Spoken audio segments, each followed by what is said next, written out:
You're now tuned into Mic Check Manga Club.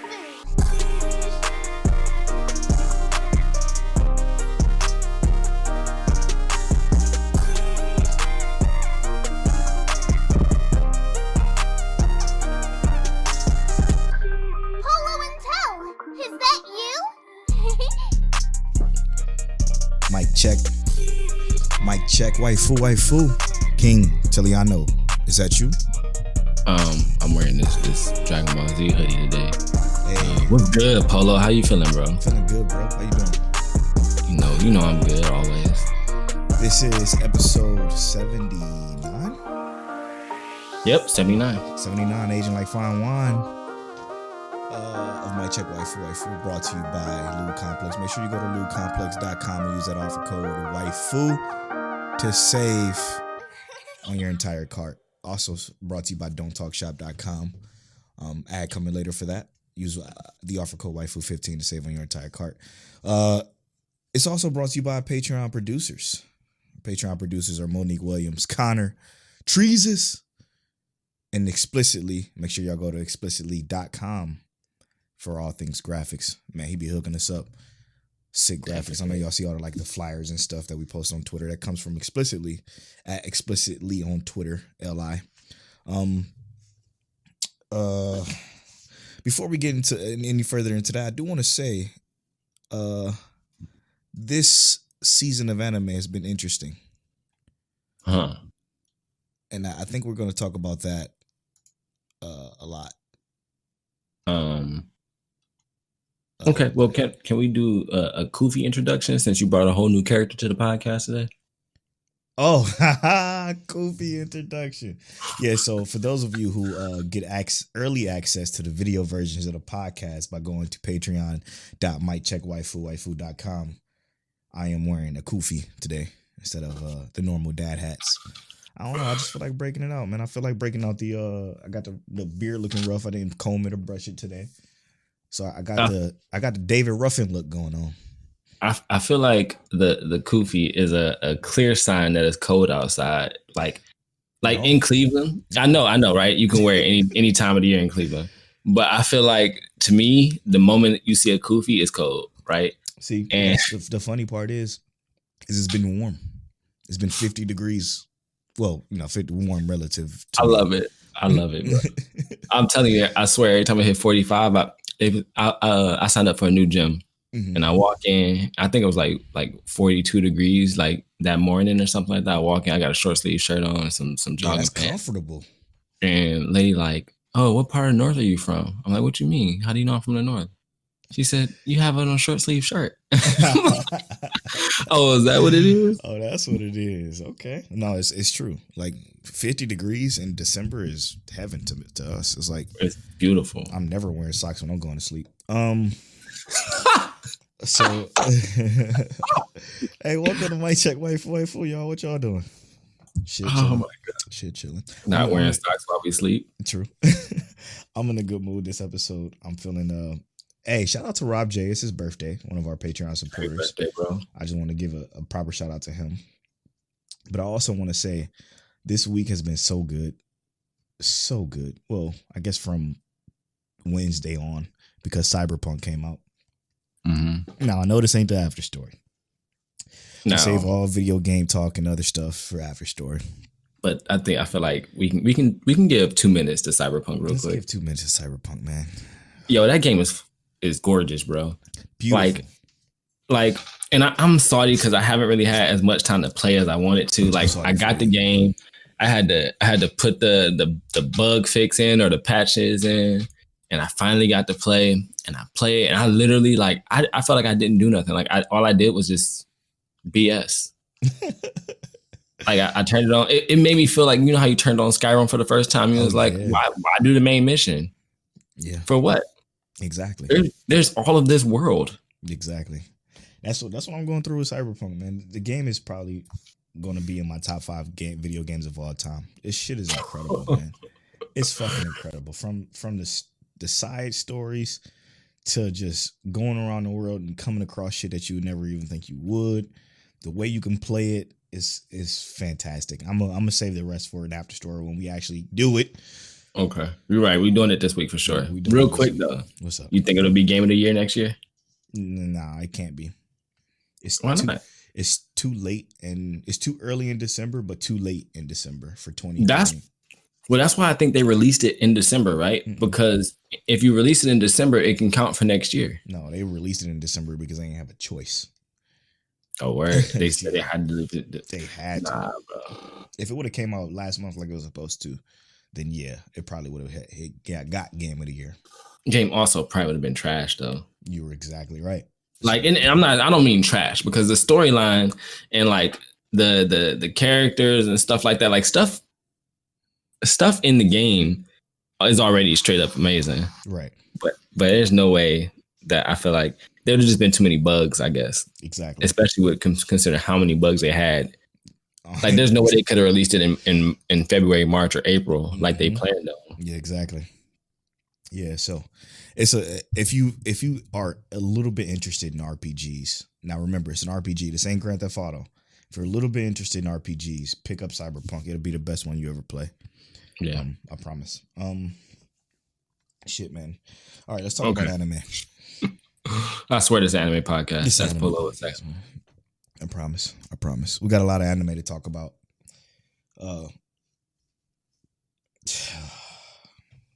Where we want to start? You watch anything new? No, but I watched more of Code Geass. Same. So let's start at Code Geass, right? Okay. As listeners know, I am new to the Code Geass world. I never finished it. Where did I end? Code Geass is good as fuck. It's fantastic. Like it's and I'm not finished, but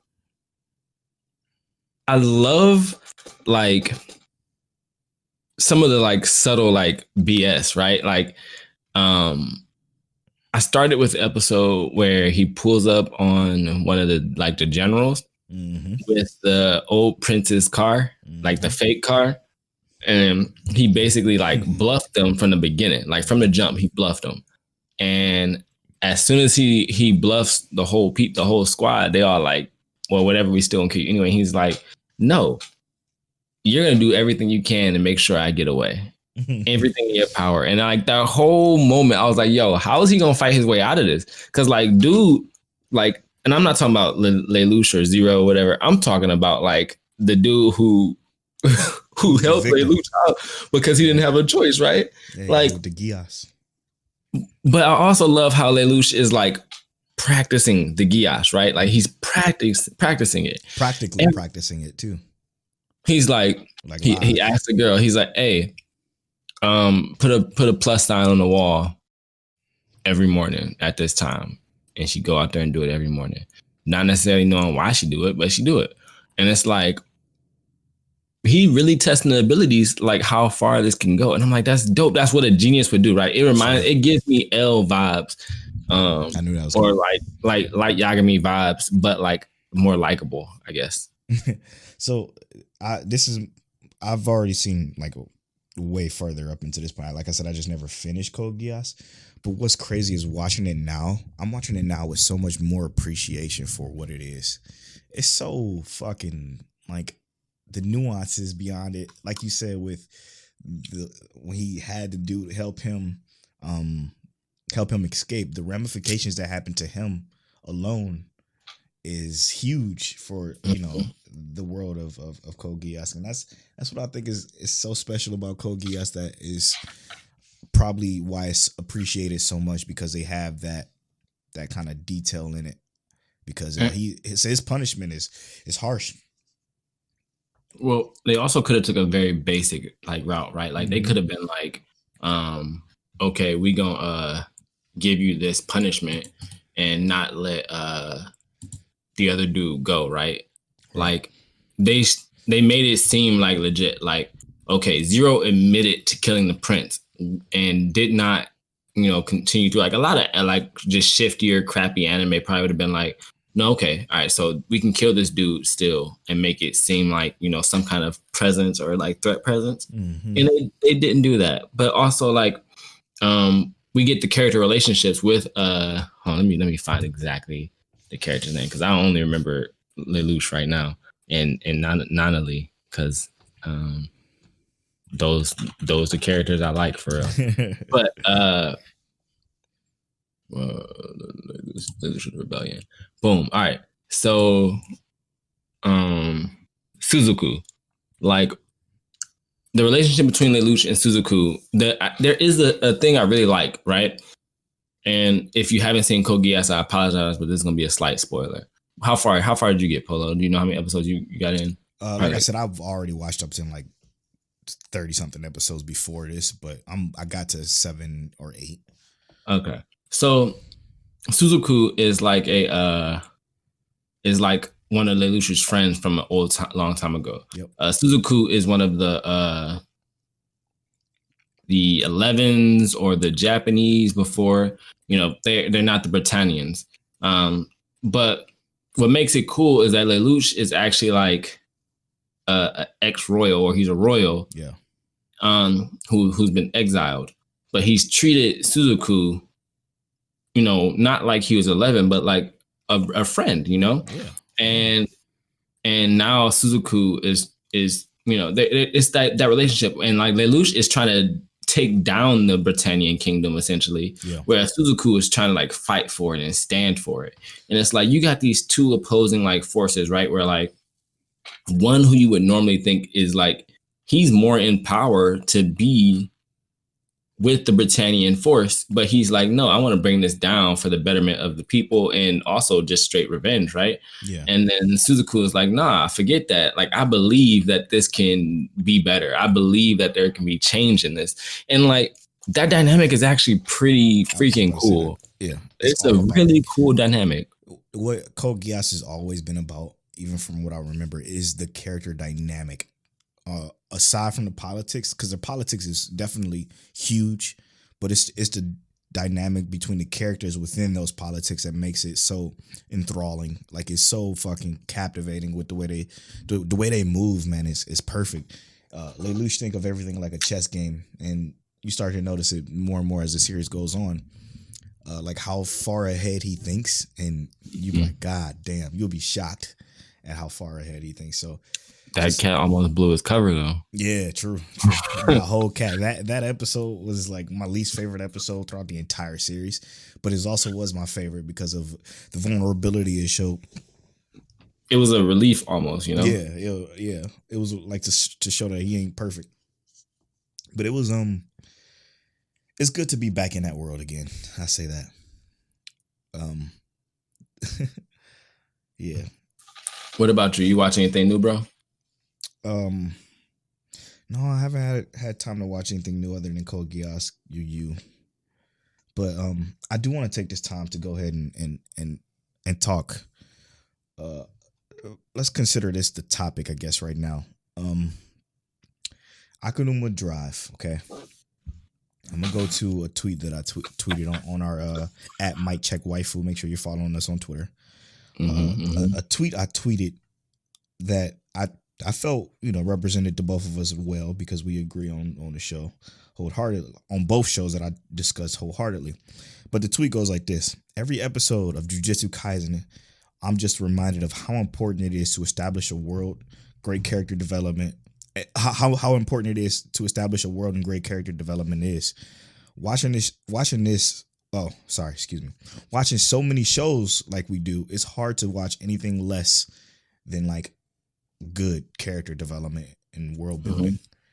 Akudama Drive is one of the shows that does neither one well. They tried, but it did not. It's just for us, and that's I guess. Let me back up. The topic I'm trying to basically discuss right now is this podcast ruining other anime for us? Because let me explain. Let me go a little bit deeper, because the way we do our show is we watch seasonal shows. Like, we watch every seasonal show. We're not behind on.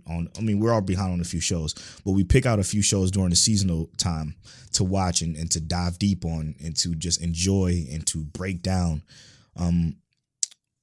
every season. And I think I'm starting to think that watching so much anime and breaking it down like we do, our expectations become so high that stuff that may seem, good to most people, decent to most people, just don't hit for us because of our taste is so vast now. You get what I'm saying? Does this make sense? So I want to answer that question, right? Is watching anime as much as we do seasonal anime ruining other anime for us? And I'm gonna have to like kind of disagree with your statement a little bit, and I'll give some reasons why, right? Because we've been watching seasonal anime since before we started this podcast. I don't think at this extent, though. Not as heavy, no, definitely not as heavy. But like, look at some of the other people who are praising Akudama Drive. They're watching as much anime as us, if not, And I'm going to say, like, I think that if it was good,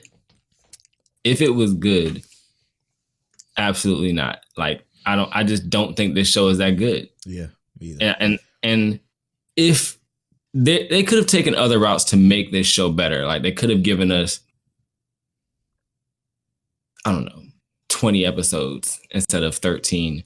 They could have, or was it 12? They could have given us better characters and better introductions to those characters, right? Like, a lot of these characters, all the characters, not even a lot of them, every single one of these characters, we just kind of get thrown to our face and we're like, okay, this is the show. Yeah. That's literally what it is. This is the show.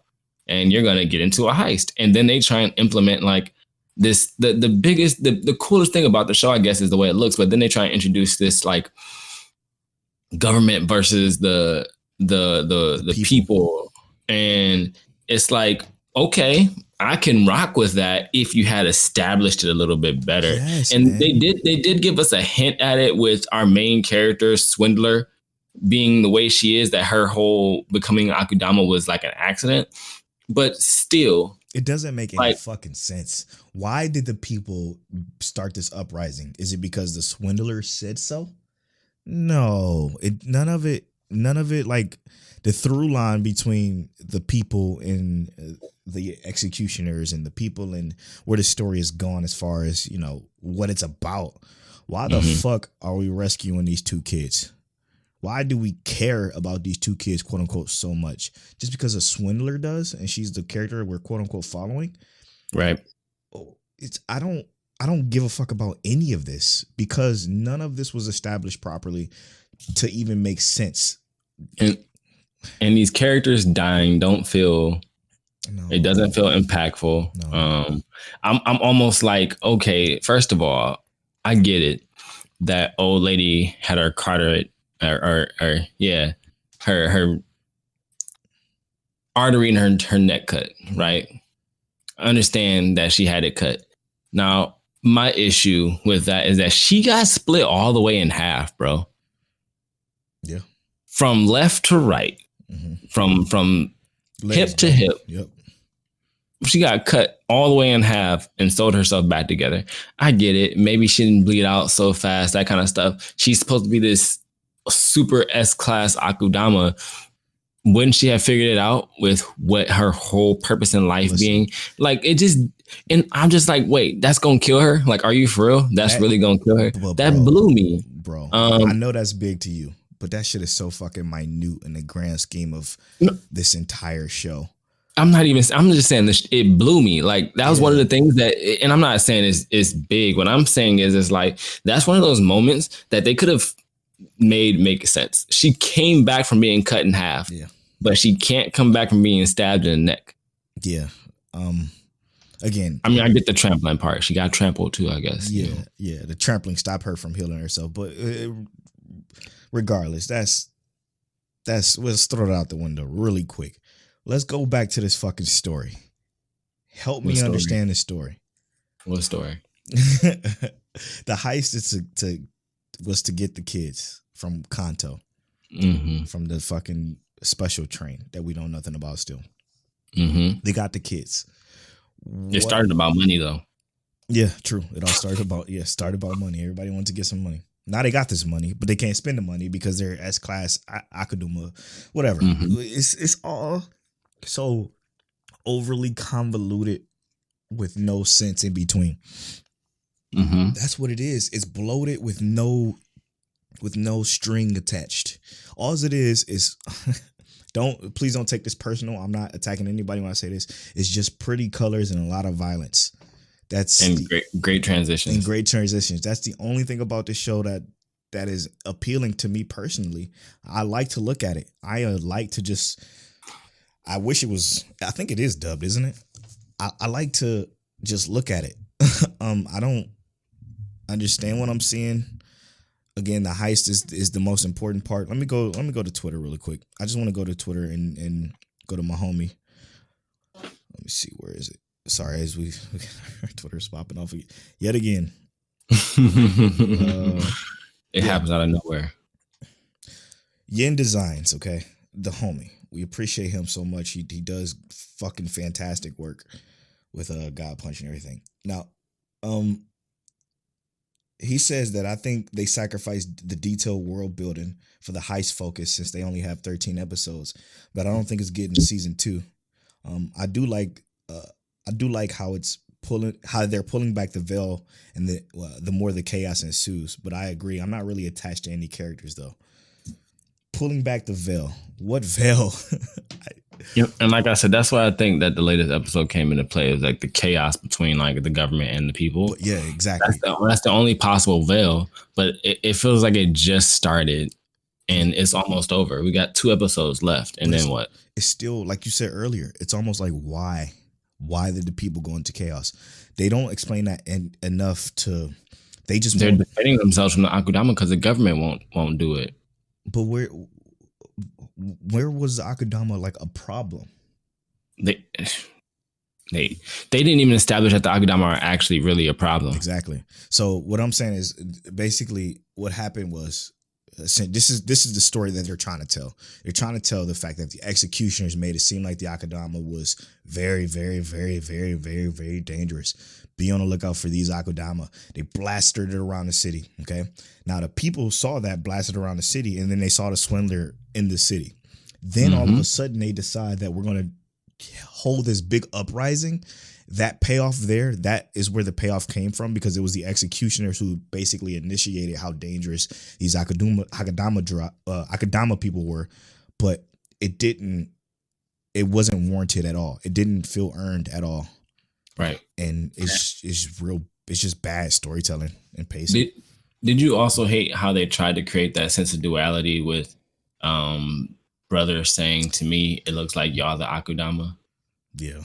I was like, I mean, I get it, but this is stupid. Yeah. And they tried to do that once before, where they just tried to connect the dots, where like saying that the executioners are the same as Akudama, just they have emotions. And it's like but the Akudama literally have emotions. It's just you're trying to peddle them off as like emotionless people, and it doesn't hit well. It doesn't land. No. I'm gonna go back to the original question and I guess give my answer for it. I do think us watching so much is a problem, because do I think I would have watched Akudama Drive if we didn't have this podcast? Absolutely not. No. I wouldn't even give it a second look. But if I was scrolling through Crunchyroll or scrolling through Funimation, bored, and I came across this a year later after I already watched a Fire Force or something like that, would I enjoy it a little bit more? Maybe, because I wouldn't have these thoughts in my head like I do now. I wouldn't have the capability of dissecting shows like I do now because of the show, the podcast, you know. But I don't believe you. Maybe, and I'm only saying this because like you literally maybe you're right. are the same dude who loved Clannad. Yeah, you thought You're right. You thought that like my interpretation of Erased was like lacking. You know, I don't understand how you could ever watch this show and not be disappointed in the storytelling. Like the timeline for this show is just not good. No, it's not. You're right. And I apologize to like our friends who do enjoy the show, but we don't like this one. This one and we tried. I think I tried harder than Polo at the beginning, and then Polo liked one scene more than I did, and that was maybe two scenes, the two fight scenes. I was like, this is dead, especially after they killed my dreadlock dude. Yeah, I was like, you remember that explanation they gave in this episode? It was so stupid. Because he bled to death. Oh my god! Okay. But he's immune to like medicine, and he can get hit by a bus and a train. And it just none of it makes sense. And then like the status of Akudama, there should be better ways to do this, right? Like we don't know why dude is so durable. Right. Why is he superhuman? Why is he basically Hulk Jr.? The courier. The only thing I got from Akudama being Akudama was they commit crimes. That which makes sense. Like, but like I don't get like what makes them special outside of that. Like, and that's what I'm lacking. I think that's what we're trying to get to is like, why are we giving so much emphasis and making this so special when it's not at all? Swindler became an Akudama on accident. The doctor, she probably should be an Akudama. The hoodlum dude should probably not be an Akudama. Courier, he seemed like he might blow your head off, but he seems like he just does jobs delivering stuff. He's a merc. So it's like, hey, look, you want me to deliver this head on a platter? All right, bet, I got you. But like, he don't seem like the most violent of the Akudama. Muscular dreadlock boy, he should probably be on your Akudama list. He should probably be suspect number one. But still, that they're not all like, there's no linear understanding as to what an Akudama is supposed to be, and I don't know if that's the point, but it's not a good point if that's what they're going for. Yeah, it's not. I don't even see it being like, I don't know.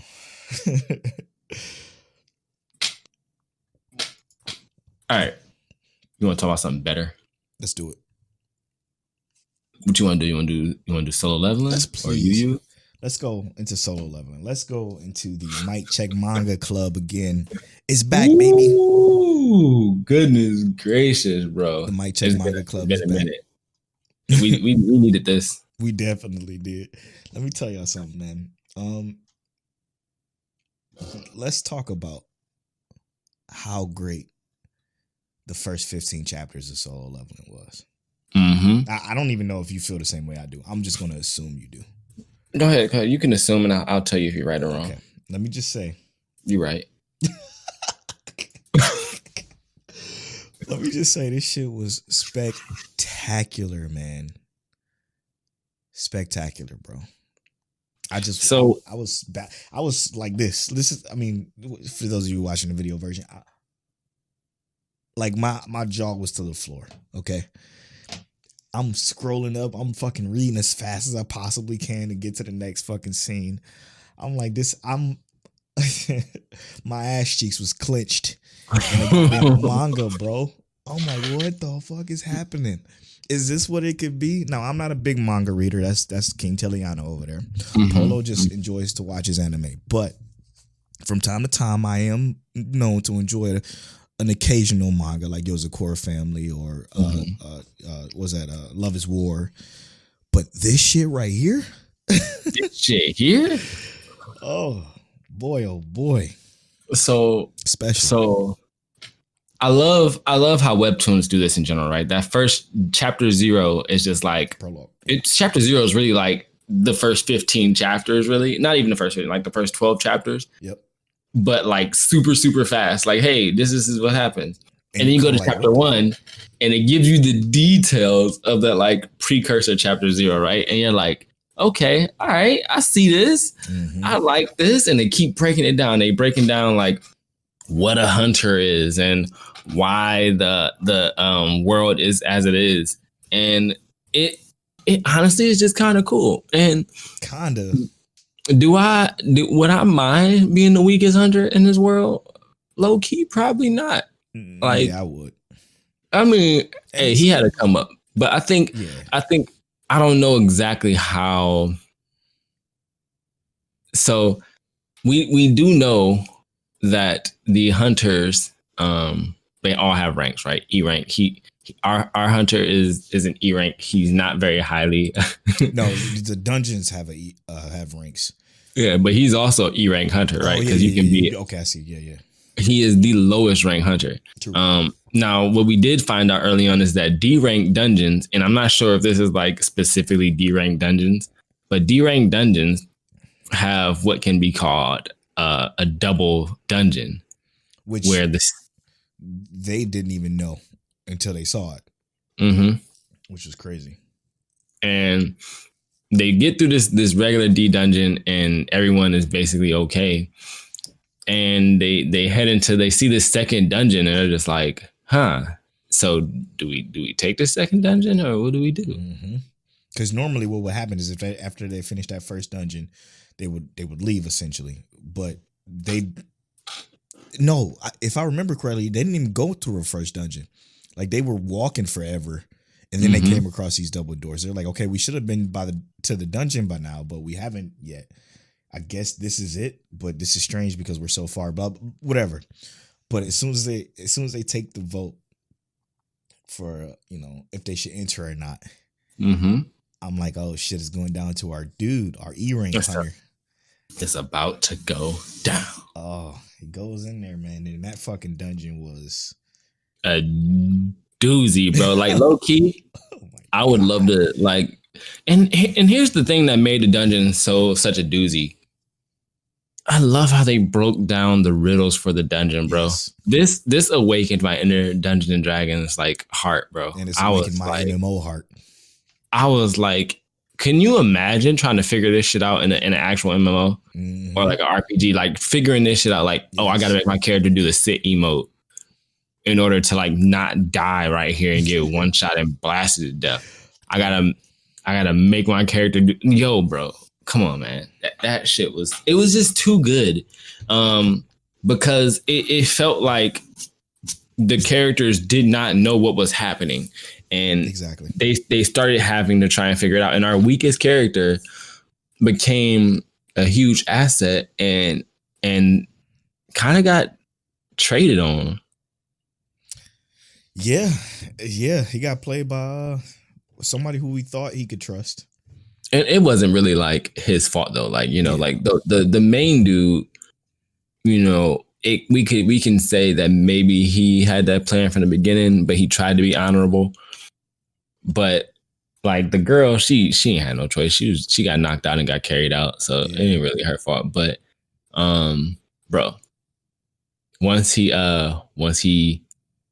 caught what was coming to him in that dungeon. So first of all, that the whole concept of that dungeon, of that second dungeon or whatever, I just want to say, the bow before God or praise God statue and the commandments to the dungeon, that shit was just too good. I'm sorry if it sounds like I'm gushing over solo leveling, because I am too. It's beautifully drawn. Perfect. It was way more bloody and gruesome than I thought it was going to be. I thought this was going to be a little bit more childlike, but it hit. It did hit, and I think that I hope this gets an anime adaptation. Continue on from after he get out of the dungeon and his world as a hunter, him being awakened twice basically, and essentially being a part of what you can consider like a reverse isekai. He became a video game character in this world, because this world, the hunters aren't video game characters whatsoever. They're real people who just happens to awaken. They awaken. Yeah, exactly. Who happen to awaken to be able to go inside these dungeons to fight. They run a little bit faster than normal people. They have a little bit more strength than normal people, and they have a little bit more survivability than normal people. But they go into these dungeons and they earn a living by killing monsters, because if they don't kill the monsters can actually come out to the real world and be a real problem. So all the hunters sign up to do this. There are different levels to it, blah, blah, blah. But after our guy gets destroyed in that dungeon, absolutely, and get the reverse isekai training and become a part of a game, he has a daily quest. A daily quest to basically become One Punch Man. Yeah, that's literally, I think, what One Punch Man does too. Yeah. He run 100 kilometers, does 100 push-ups, does 100 squats, and shit like that. And that shit had me laughing out loud. I'm like, that's funny. That's funny. But the fact that he works up the courage to go into what they call it, like a reward. He got a key from doing his dailies, essentially. Yeah, it was like a rewards dungeon. Yeah, and he went there. But I don't think he actually knew what to expect, like nobody. Yeah, he definitely didn't. And when he goes into that dungeon, he basically just gets random or constant respawning monsters. And I can't say they're random because they had patterns and whatnot. Right, which we learned is different from the normal dungeons, because normal dungeons actually have, like, because they're real monsters, essentially. Yeah, they drop shards and they give you money, essentially. Right. He did get gold from defeating these, and he did get loot, but we don't know like what the monetary value is of that stuff. We don't know, but we do know that he leveled up, got stronger, all from his daily quest that he was getting. Well, he was in the hospital for a few days. He got a bit stronger, and then finally got this reward dungeon, and my man he in there solo leveling, bro. I'm telling you, I was tripping. I was like, he in there fighting Iron Jaw Wolf after wolf. And those, dude, they were so beautifully drawn, man. I can see it animated as I'm scrolling up with how good it looked. I was just, I'm ready to see this boss, bro. Yeah, true. I texted. You ain't skip ahead, did you? No, hell no. Okay. I kept wanting to, but I kept telling people, I'm like, I don't want to read ahead for the podcast purposes. I appreciate you. But I'm like, for the first time, because we talk about this all the time. I don't text Till about anime or about manga like all week. Like, we do not discuss it. We just save it for the show.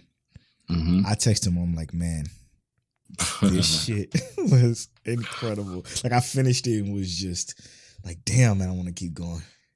I mean, here's the thing. Is that we just got to be real, and it's good. Yeah. It's really good. It's really fucking good. I think we should do a little bit more than 15. I mean, we can definitely zoom past more than 15, because the 15 chapters, I was like, yo, this is not that much. No, it's not that much at all. And I was kind of salty about the little personal cliffhanger we put ourselves on. We always do that too. But what you want to do? You want to double up? 30? Yeah, because 15 just seemed like what, like 15 minutes of reading almost. It was really. It took me literally 15 or 20 minutes maybe. Yeah. So we should read 30 chapters this time. Bet, easy day. Let's go to some Twitter, some responses, because I asked people, what are your thoughts on the first 15 chapters? Again, Twitter's popping off, so give me time to scroll. Here it is. At name King Stewart 94. Really appreciate you for tweeting at us, bro. He says solo leveling is so dope. I read it twice, and the first 15 is amazing. To see them building out everything. That's true.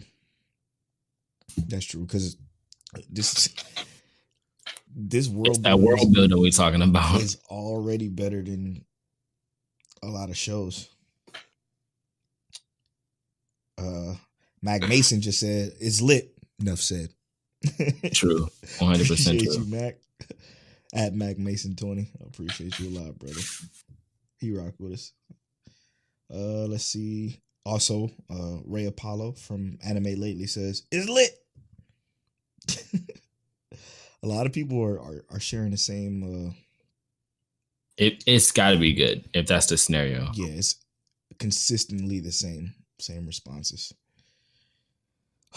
Let's lead into some questions. Okay. From Twitter. Solo Leveling is so good. All right. This is the one and only Skylar. What character do you miss the most in anime? Now, this could be somebody that died, but I think she's referring to like shows that we've watched in the past that you just, they're done. Now, Polo, before you answer, I feel like I can answer for both of us. I'm not gonna answer for both of us. I'm just gonna answer for myself. But you can answer for the both of us because I trust you. I miss Rem. Yeah. I almost got up and ran away like I'm not recording the podcast.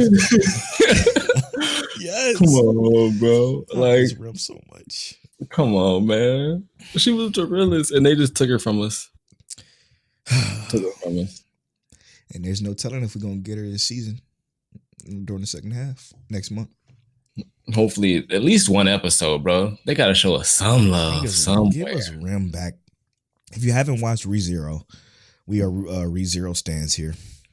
Funny story. My dad was like, I need to watch some new anime. And I was like, all right, you want to watch something action-based or you want to cry? Wait. Pig watch anime? Right, though. So who you think got me into anime? He the one who got me into Ronin Warrior. But he was like, I was like, do you want to watch something action or do you want to watch something that's going to make you cry? He's like, I want to cry. I want to cry. And I was like, oh, bet watch ReZero. He was like, okay, cool. What is it about? I was like, it's about a dude who go to another world and his special ability is to die and come back to life. And my dad was like, you know what? Hell yeah, I want to watch that. He's like, you know what? I want that to be my power. And I was like, not after you watch this. Not after you watch this.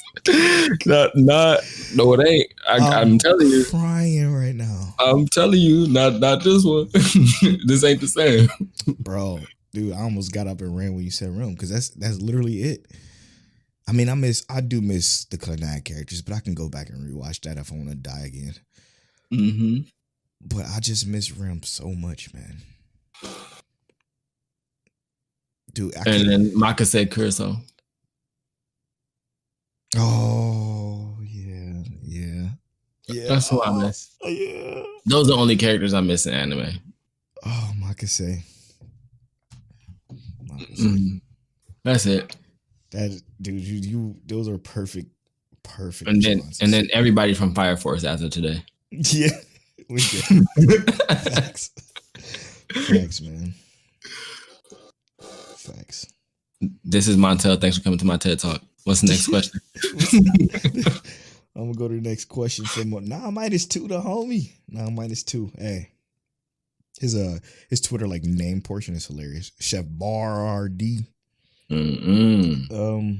He says, which is isekai world would y'all want to be reborn into? Great question, man. I'm going to say. Go ahead. I'm definitely going to say,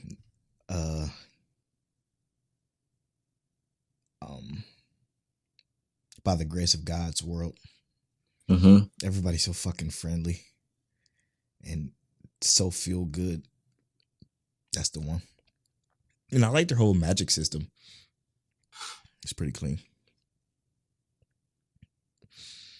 That's a new isekai from this season, by the way, by the grace of God. It's a wholesome, super feel good anime that you can watch with your kids.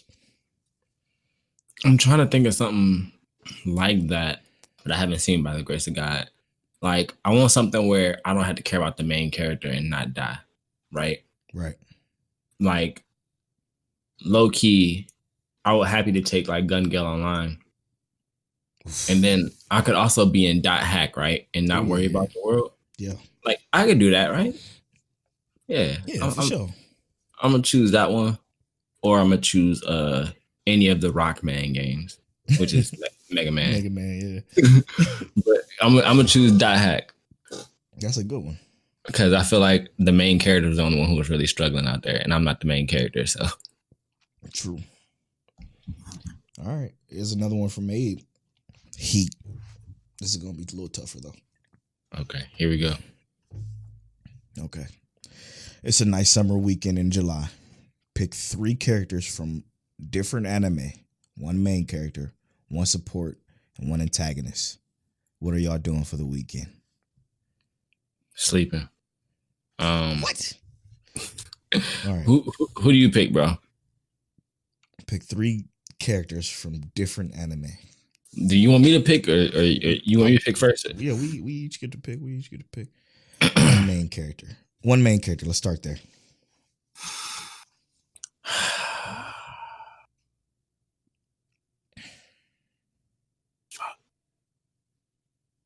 It's a good one, man. It's hard. I'm stuck between Ikki Kuragane and Subaru, because Subaru needs a break, but Ikki, I like him. That's my dude. I'm gonna take Subaru. Who you gonna take as your main character? Give me Anos Voldigold. My man chose Anos Voldigold though. I could rock with that. My man chose Anos. Yeah. Okay. Oh yeah. And then what? We got a side character. One support character. So one side character. Yeah.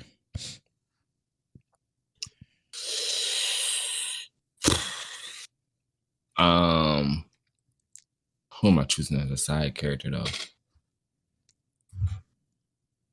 I'm choosing Brock from Pokemon, because he can cook. Rim. Come on, bro. Yep, I'm doing it. You can't stop me. I'm not. I would never. And then what was the last one? Antagonist.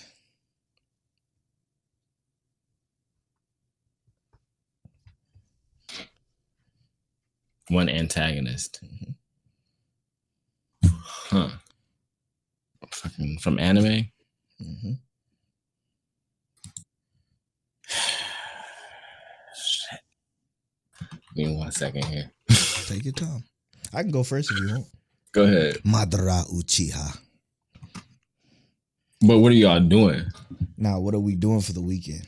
Now, with Anos, I'm going to have him whoop Madara ass. Okay, I'm going to have him freeze him in some fucking stasis, okay? I'm going to have Rem just hold me down, because I just need her to hold me down, because she's the fucking best. And then I'm going to just talk to Madara. I just want to have a fucking conversation with this guy. And his dub voice, obviously, because that's the best fucking dub voice antagonist of all time. And I just want to talk. I want to talk about everything that he talked about in his speech. About, the hatred of this world. I just want to chill and talk. That's it. And then after Anos take care of him, me and Anos, we chilling. I'm gonna have him teleport me to Japan or something. And me and Rem gonna just spend the rest of our life together. Because Rem is bae. Rem is bae. Man, bro. Your antagonist.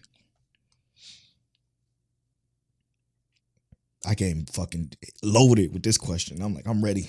Bro, you must have had like a fucking. I literally just came up with all that just now. I'm not gonna lie. No cap. It's the Kofi, man.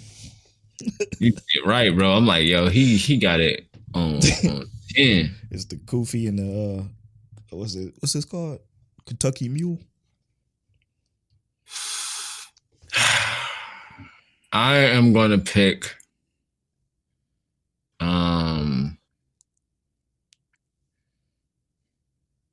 I'm kind of worried though, because all the antagonists I can think about are like mad powerful. You talking demon? Well, I mean, I did too though. Oh my god. All right. I'm gonna choose old arrow dude. What the fuck is his name from? Nah, I'm not gonna do that. Man, pick Gilgamesh, bro. Quit playing. Bet. Gilgamesh. Gilga fucking mesh. But here's the thing: is I don't think of him as an antagonist anymore. But in that 4 series, exactly. in four of those seasons, he was definitely an antagonist. Yeah, Gilgamesh. We're gonna choose Gilgamesh. There you go. 100%. I love that. This weekend.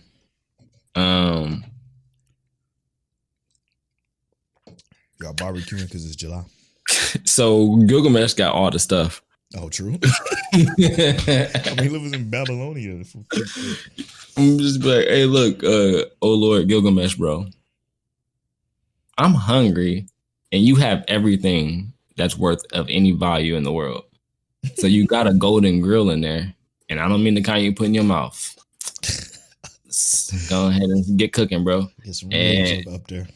You ain't gotta do nothing, bro. Like I'm a season everything. I'm a marinate everything. I'll do all the cooking. You just gotta chill. I'll make sure you treat it like a king. Keep your gold throne over there. I'll bring the food to you. Oh, I can't believe I forgot the 10 ways message about Akudama. I'm gonna go ahead and throw it in here real quick. Oh, go ahead. He said, sorry for Akudama ain't hitting for y'all, but I'm sticking with it because I think it's still gonna have some late season juice. But when they turned around and turned around back to Kansai, I was screaming. I thought getting to Kanto was the whole point here. Dude, you're right there with us.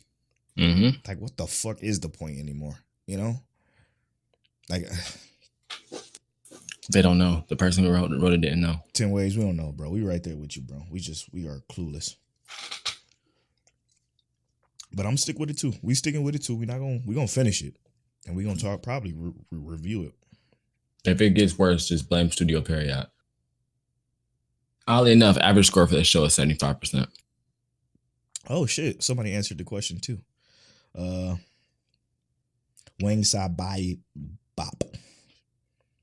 She said, okay, I was distracted playing video games. But she said the main character I'm going with is Yusuke Urameshi. Oh, that's a good one. Hey. Assist is I'm going with Renji.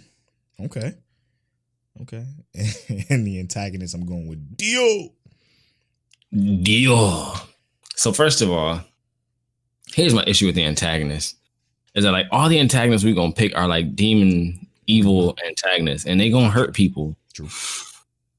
We don't want them to hurt people. That's exactly why I chose Anos as my as your main, because Anos can't handle everybody. True. Hey, can you just stop? I'm gonna freeze you in time, but making sure your mouth can still move, brother. True. Anos is the GOAT. True. Yeah. Fuck. We got to get to this Yu talk. We do. Let's do it. 51 minutes in this joint. All right. So this dark tournament, bro. All right, it finally started, the Dark Tournament. We watched episodes 29 through 43? Yes, sir. 29 through 43. The Dark Tournament started. We got through most of the rounds, actually. Mm-hmm. What was your favorite round? Kurama. I think Kurama is my favorite character in the show right now. Yeah, he's Yusuke for me, but he's definitely... Yusuke is dope. I agree with that. But I think Kurama is like... I just think he mad chill, and I like his supposed like over analyzation of characters. Yes. I loved his 3 fights in a row. Mm-hmm. Technically it was 2, and then Yusuke took over, right? Well, it was 2, and then the dude whooped his ass because he was unconscious standing up. Yeah. But like, dude, he couldn't move his arms and still got the best of you, bro. Like, come on, man. Come on. That's straight hollering. He was talking the most trash. Yeah. It was like, bro, you thought that I needed my hands to beat you? Here's my hair. And we knew what it was. We knew it was a wrap. I just hope, and I can't remember, I just feel like he gets stronger. I feel like all these characters get stronger because Hiei has to get significantly stronger from what I remember. Mm-hmm. And then I know that Yusuke is a demon. Quite literally. so the show has to get, they have to get stronger. And I'm just excited for that progression. Yeah, man. When I tell you this shit, there's no way I can pick anybody over Yusuke. Like I said on Twitter, he's just so ready to pull up all the time that I can't take that away. You know, like I think this show is getting you in your meathead bag a little bit. Listen, Yusuke is the greatest shit talker of all time. He's the greatest shit talker of all time. He's always ready to fucking throw down no matter what. Yo, the one time like somebody said something and he was like, well, I can't say anything to that because it's true. I was like, no, Yusuke didn't talk shit that time. Yeah, like when the doctor pulled up, he was like, as long as it don't make me as long as you don't grab my balls and tell me to cough. And then she pulled up and he's like, I take back what I just said. I'm like, yo, Yusuke is a G, man. I see, you know what? It's his hood rat shit. He just do hood rat shit, and I appreciate it. And it just brings me back. You're right. It brings me back to my old meathead hood rat shit.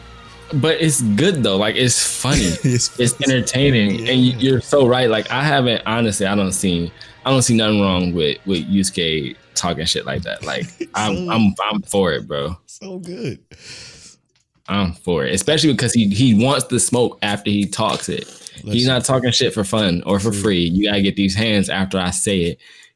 And he's not, and fucking Cool Bar gets on my goddamn nerves with his, oh, I'm a man code. Like, you can be a man without being stupid. Like, that's, you just different. Mm-hmm.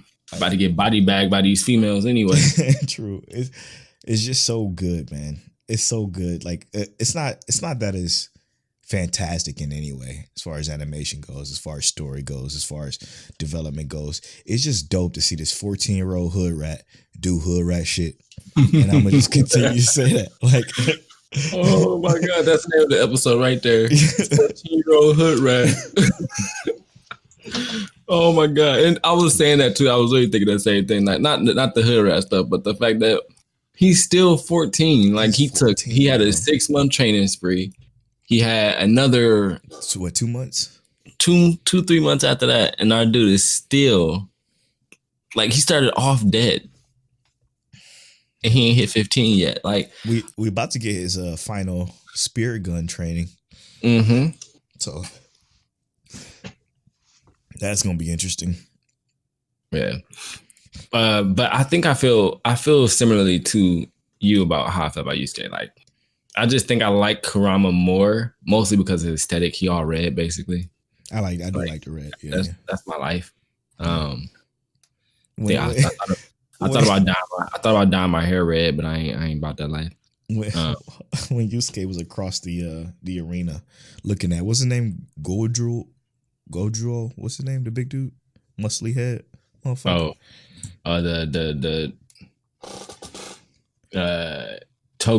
Toguro. When he was across the way from him, and he hit him with the thumb across the neck and then the thumbs down, and he was like, after that, he was like, it looked cool though, didn't it? I'm like, it's so good, man. He's such a good character, dude. I think that just has to go to the writing though. Like this show, it is in the translation.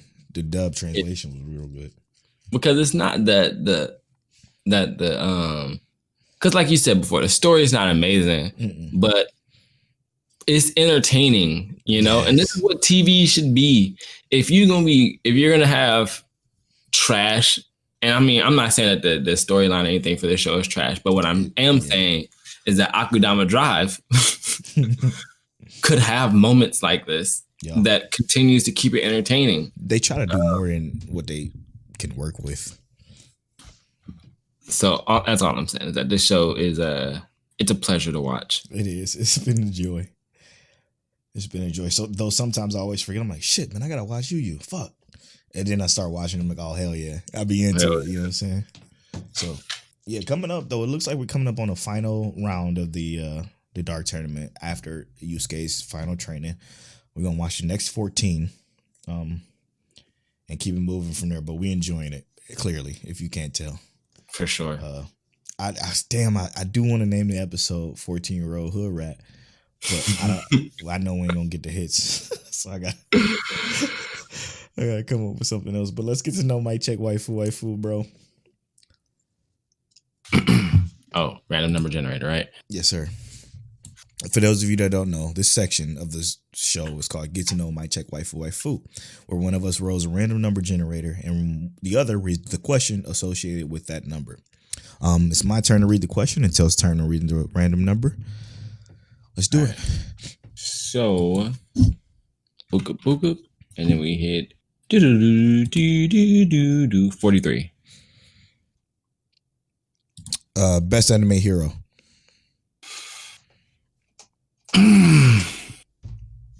Best anime hero. Mob. Ooh.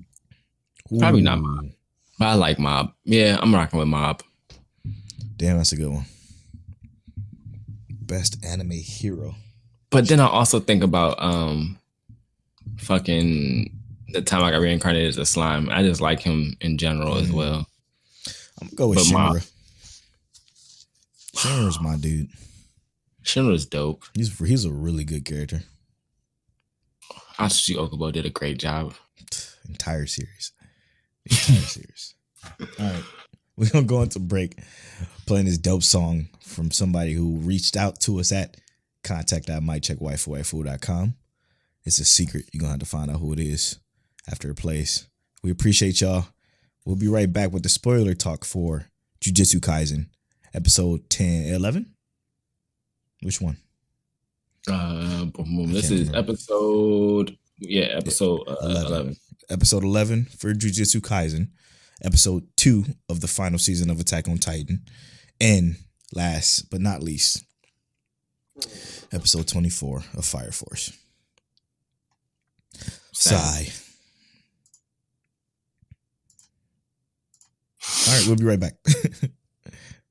Is that you? Don'tTalkShop.com. A brand that is anti-procrastination. A brand that we believe in. When it comes to following your dreams and goals, we believe that it's best that you don't talk about it. Be about it. Go to Don'tTalkShop.com and press start. Browse the shop. And use that offer code WAIFU15 to save 15% off your entire cart. Wear the change you want to see. That's it. That's the one. We did it. Is that you?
And welcome back to Mic Check Waifu.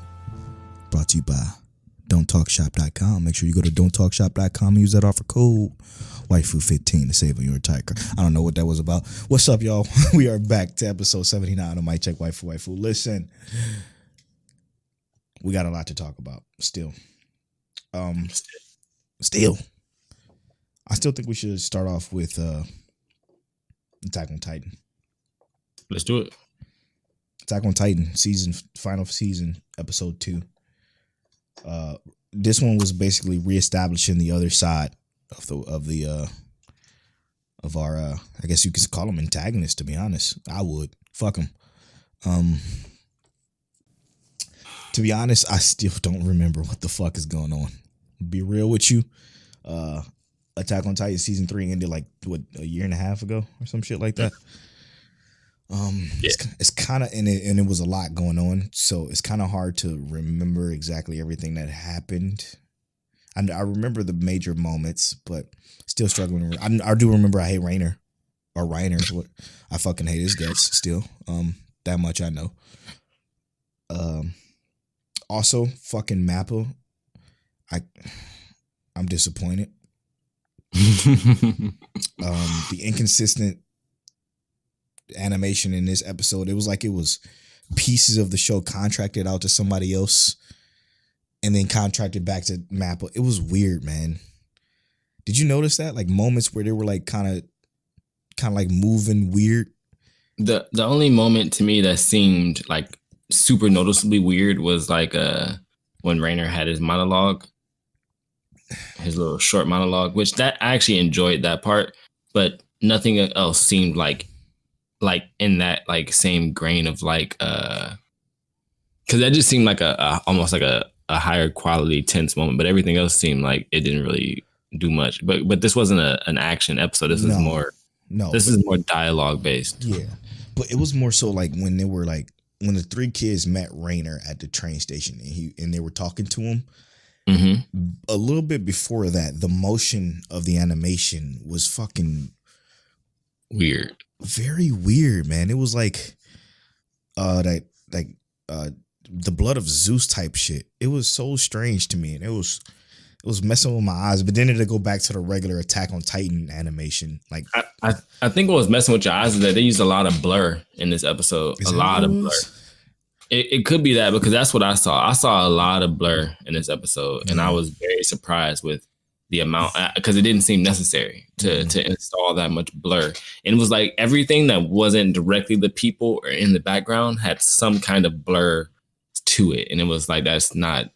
Yeah, and it was like, but it wasn't like it was all the time, right? It was like on and off, on and off, on and off. It was heavy. It was heavy in this episode. They had a lot of blur in this episode. Yeah, I don't get it.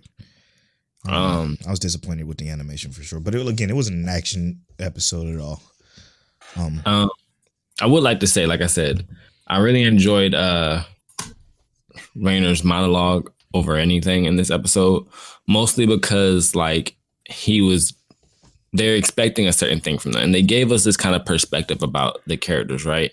Like you see, they're on the battlefield, they're fighting, and you kind of have like this one like perspective of the characters where they're all soldiers and they're fighting, and then you kind of go back and you see that there's definitely some classism here, right? Like there's separation between who's fighting, who becomes the Titans, and who's supposed to be considered like higher ups, and you get back to like the main camp and you see how they kind of like opened the gate and had them go inside this giant gate. Mm-hmm. I was like, huh. So like the issue is that obviously I know what's going on because I've read a huge portion of the manga, but this is kind of like where things I think are going to start clicking in people's minds as like, yo, that's what's going on. And these characters are like, when they say like the island devils, like, and how they abandoned them, like this is one group, one race of people essentially being, it's kind of like that Code Geass where the 11s are the Japanese and they're supposed to be helping them, reestablish their government, or essentially they're being ruled by another government. And that's essentially what's happening right now in Attack on Titan. I feel like that enough is obvious, but it's more or less like where the progress of this is going to go. Now, I think that pretty soon I forget everything that happens because I stopped reading intentionally because I was like, yo, last season's going to be amazing after what I saw. But yeah, what did you pick up in this episode other than the poor animation? I just man, I don't remember a lot, dude. I don't remember a lot. Gabby. Yeah. This episode was, like I said, is and I find it weird that this is gonna be 16 episodes and they kind of did this episode like this. Very weird, man. Because there was motion, but not enough motion. Like like I said, the most motion was in the establishment that these characters have like this lineage and they feel like they need to cleanse themselves of their sins or their past or something to become part of the current ruling race. And that's like it. I'm just like, okay. Yeah. Not a lot of progression, I guess.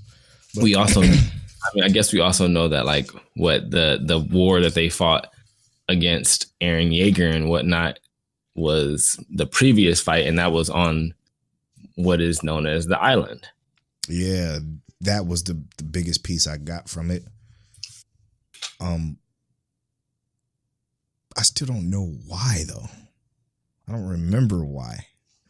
I don't know if it's been established in previous seasons or is it being established now.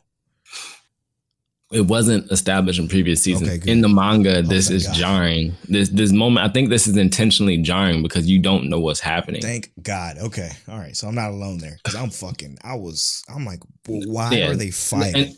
Well, that's the thing is I think this was jarring for a lot of people in general because it doesn't make sense yet. I see.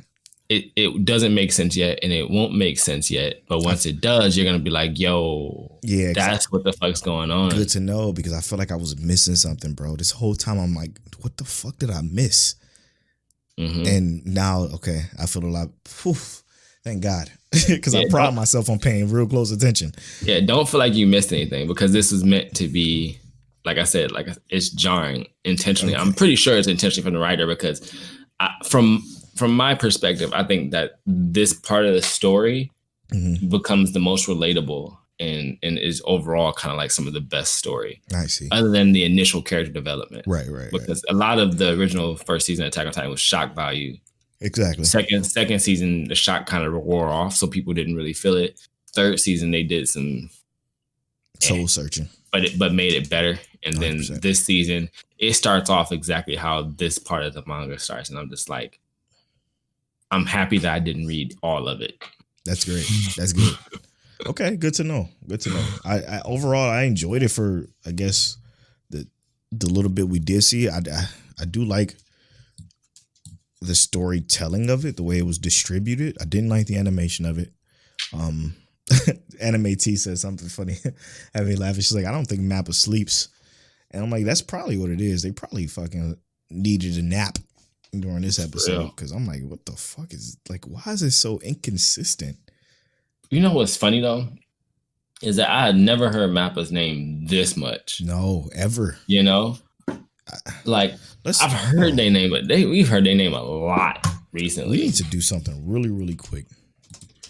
I'm going to look up something. That's why you hear me hacking a mainframe or typing on my keyboard. I need to know how many people actually work at the studio. I think we did this before, but I need to know again. They have 200 employees. So in 2020, they have Attack on Titan final season, Bukyaku Battery, The Gymnastic Samurai, Jujutsu Kaisen, Mr. Love Queen's Choice, The God of High School, Dorohedoro, Listeners, Grand Blue Fantasy, Dorohedoro again, and Uchitama, Have You Seen My Tama? And then 2021, they have established already, I kind of want to watch this, Haiton Sadai, No Idantachi, and Yasuki, which come the fuck on, bro. I'm excited for Yasuki. That's the African samurai. That's right. And then to be announced, Chainsaw Man, Yuri on Ice, Zombieland Saga Revenge. Yuri on Ice, the movie, right? Mm-hmm.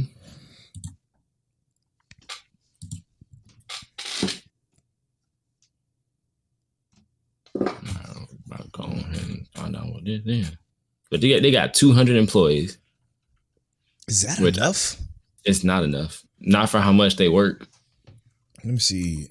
Let's look up another one. You know which one I'm gonna look up, right? Studio David. Oh, okay. I would say unlimited budget works. Oh no. How many do they have? That's a good one too, actually. Same, I think. 200. Yeah. Yeah, they do that. They don't, but they hyper focus on shows, obviously, right? Yeah. I only looked at Studio David because they did stuff like Bongo, And Fire Studio Force, Perry, obviously. Studio Perry, I can do well, and they can do very bad. Yeah. Ufotable has 200 employees as of July 2016. Oh, that's it. As of 2016, they probably got more than that now. That wasn't.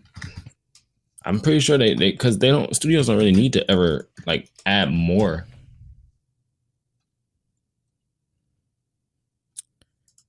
Let's see here. They have 9 different teams.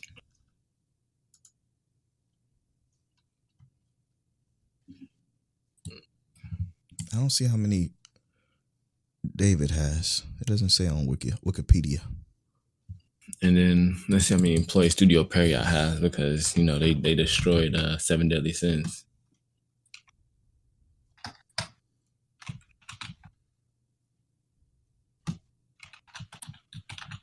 Oh, I didn't know David did JoJo. Studio Perry. Interesting.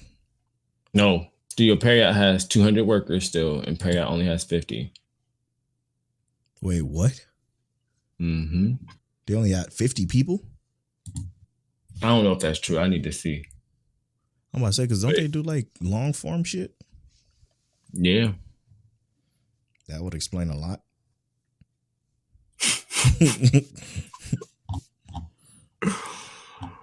It would also explain why so many people want to quit from overwork. Exactly. That's crazy.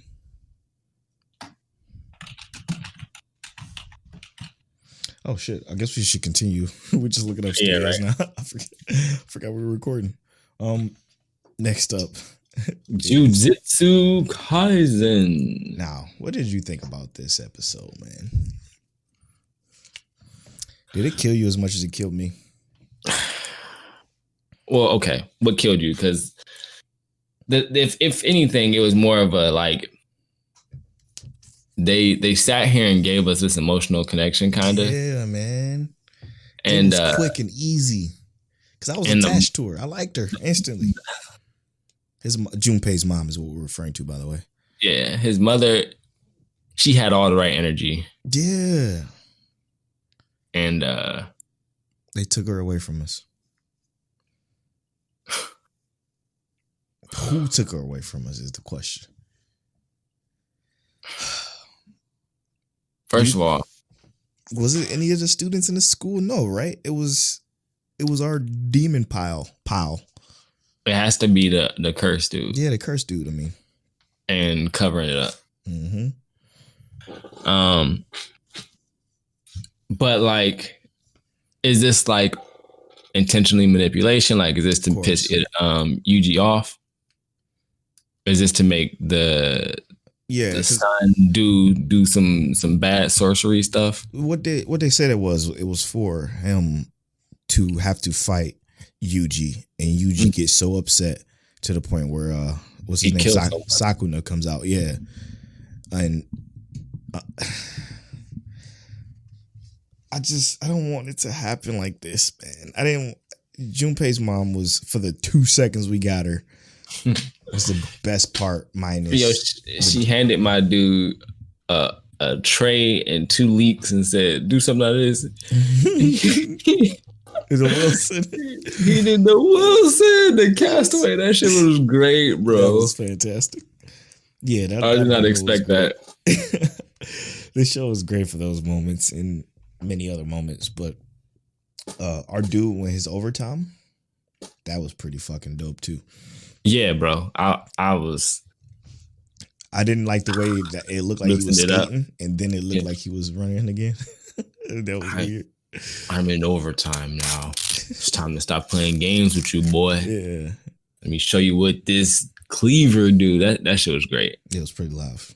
But we learned more about basically we can't kill white cursed dude because he can keep his shape and form, his soul shape, no matter what.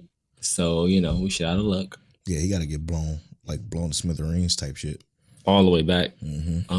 Some soul resonance like they do in Soul Eater. Right. Well, what do you think is going be the main focus of the next episode, minus the fight between Yuji and Junpei? That pact. They're trying to get him to make a deal. But didn't he already make a deal with Sukuna? Something about that we don't know about yet. Yeah. But we don't know what unconscious. Yeah. So that's something they're still keeping away from us. Yeah, other than that, it's a fight. I don't know if they're gonna kill people in this. Is he about to die? Junpei or Yuji? Junpei. Oh, yeah, that's a great question. I don't think he's gonna die by Yuji. I think maybe the curse is gonna have at him. It'd be a little heartbreaking if Yuji did kill him. Oh, yeah. Because we see Yuji in a certain light, right? He wants to be a hero. Yep. And that statement he gave, where I don't want to kill a human because then killing becomes a part of my character. Yeah. Yeah, it becomes an option, right? It forces its way into my life. And even when they were fighting those manipulated humans before, where their bodies were twisted and distorted, he didn't kill anybody. Right. They left that to the other guy, and it was like, huge. I see where you're going. Mm-hmm. Yeah, that's huge. All in all, great episode again.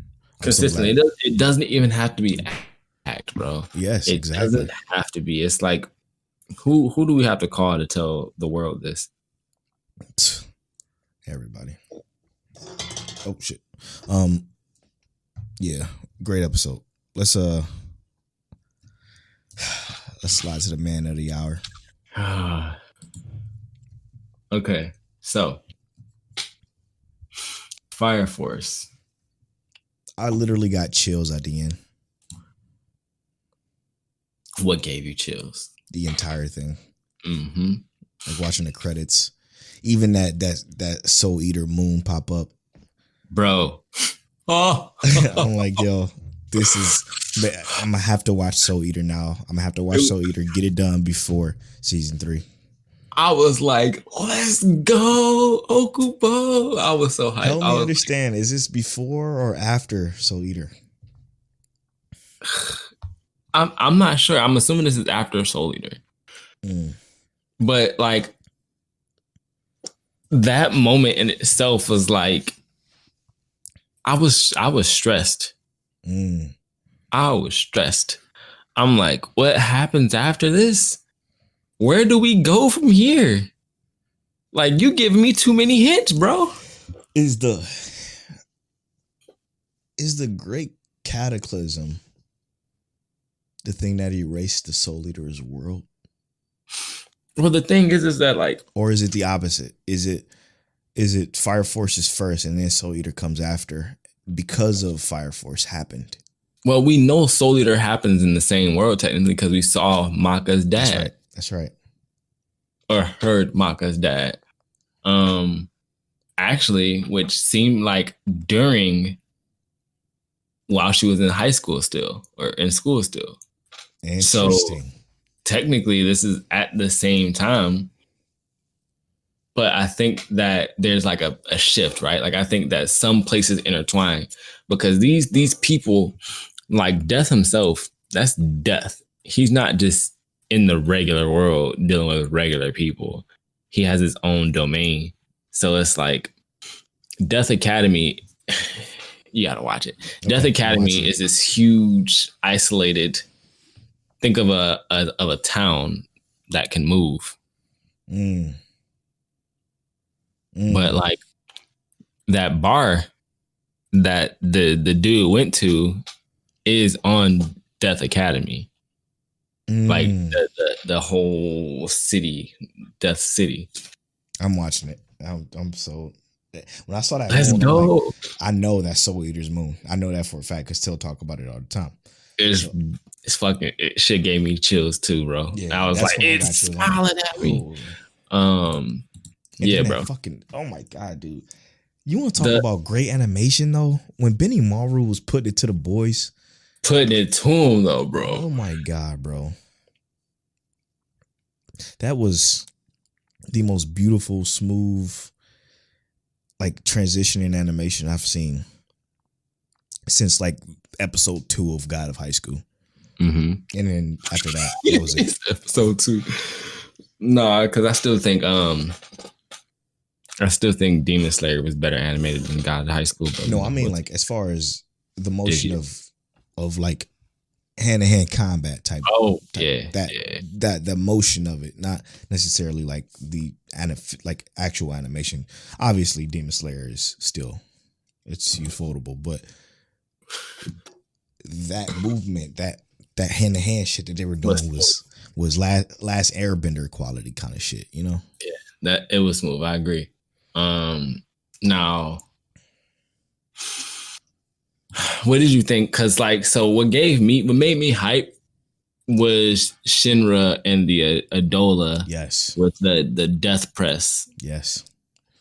Yes, and Arthur. Yeah, but we didn't get so much into Arthur. Yeah, but Arthur was experiencing it. They did show that he was in it. At the same time, his body was glowing blue flames. I was like, "Yo, burning quietly." But here's the thing, though, is like they introduced like some new shit, right? The Destroyer. Yes. Which we already knew there was one Destroyer, right? Which was the dude who can't be he cannot beat Maki. No, not Tamaki. He can't beat Tamaki. Yeah. Because every time he comes near her, he crushing. He in love. He start gushing. Mm-hmm. But we have another Destroyer who literally walked in on the captain and was like, "Hey yo, you got the mark, and let me go ahead and get rid of you real quick." And he was like, "Nah, you're not gonna get rid of me." He tied that boy up with no resistance, basically. Yeah, that shit was wild. Like no resistance though. I know. Like you a whole ass captain, and I actually enjoy that, like to an extent, because it's like this captain we haven't seen him necessarily fight, but he's a captain, so we assume he's strong. But they not show necessarily though. Like not all captains are powerful, right? Captain of the 8th is powerless. Habana is a researcher. She's still strong, but she's not the like captain Shinra, of the first type strong. You know what I'm saying? Yeah, like Shinra beat her still. Yeah. But we assume we have some assumption that he's strong, but it's like I like that core though. I think he's just with like the healing core, isn't he?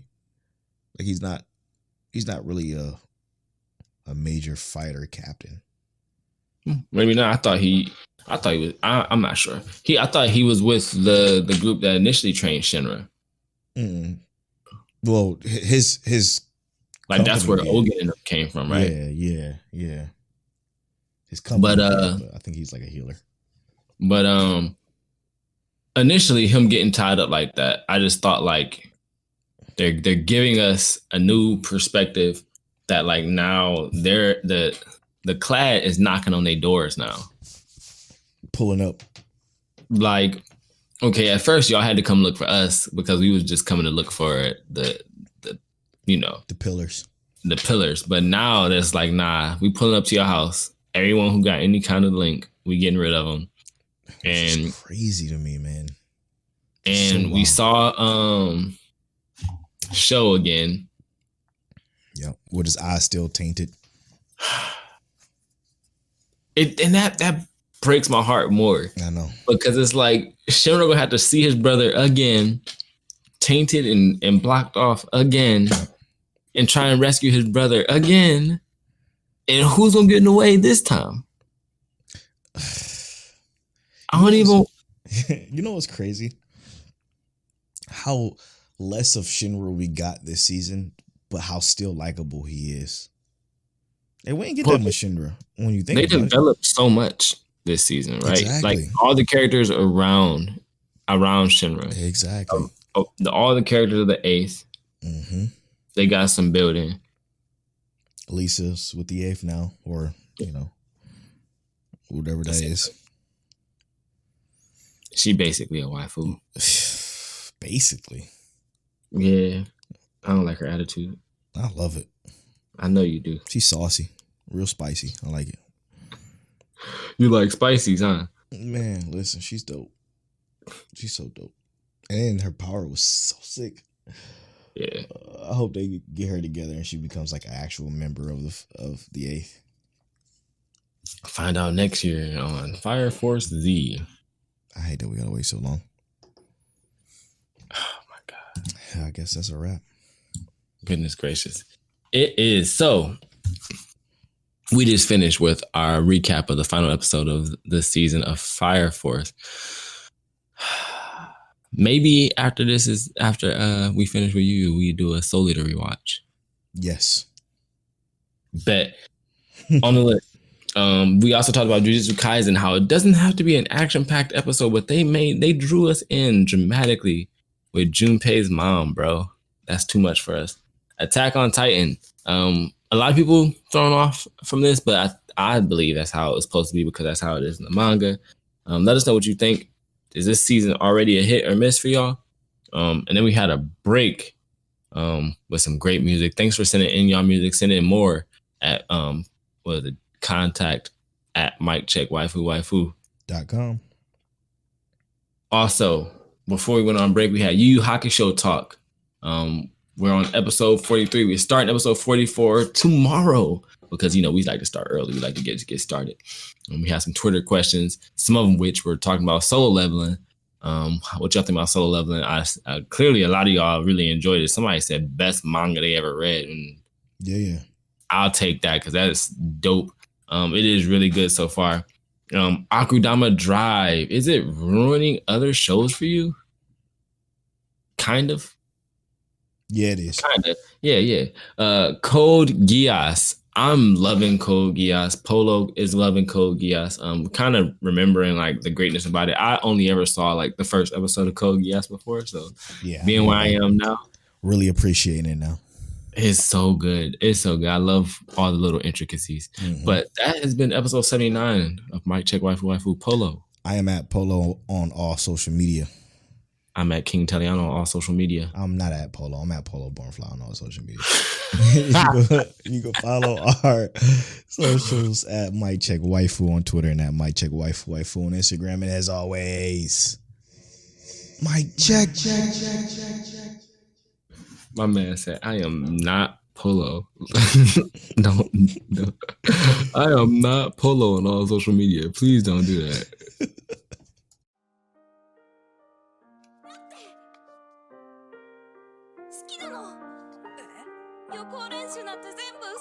You're now tuned into Mic Check Waifu.